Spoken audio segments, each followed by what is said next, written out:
So I'm still playing with my Durston Xmid Solid. I used it in a lot of wind last week, and I just purposely only put it up with the 4 corner stakes and then staking out my doors so I can one hand zip them up and down. So I was using 6 stakes, but I always carry 10 stakes. I think in most cases I would probably use them all.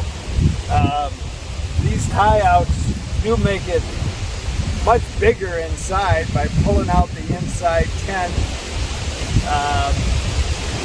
The 2 end stakes, again, it's funny solid without them, but I'm thinking, why not use them?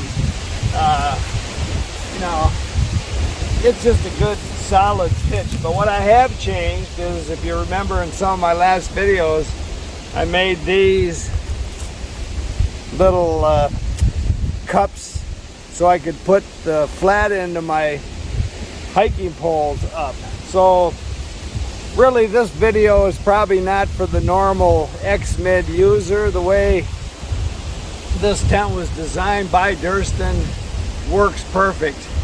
And I thought with my storage poles,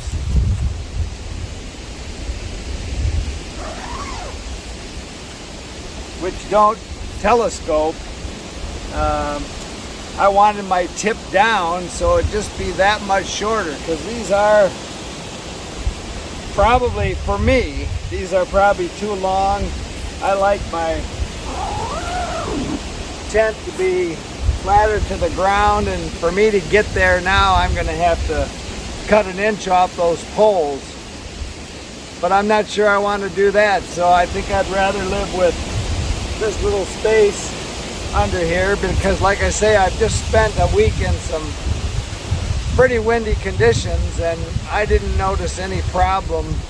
As long as this tent is staked out well, it's not going anywhere, even if I get some wind under there.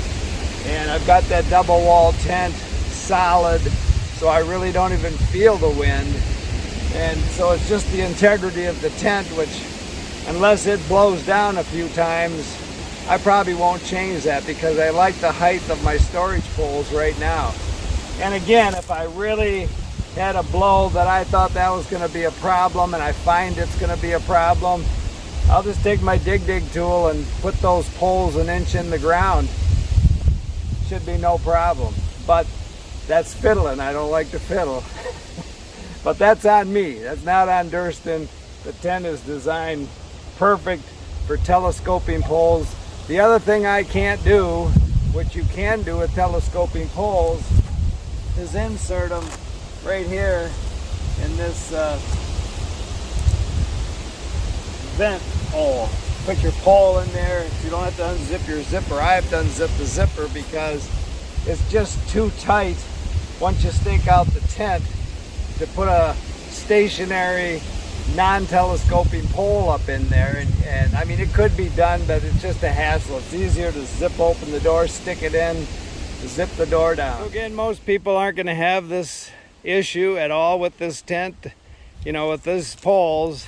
So there's both ends of my poles, and I've used it both ways, but it doesn't really make a huge difference. So I'm going to keep going with the tips up, just like Durston had designed the tent, and that should work out just fine. Again, I'm still getting used to this tent, but so far I love it. Anyway, keep smiling.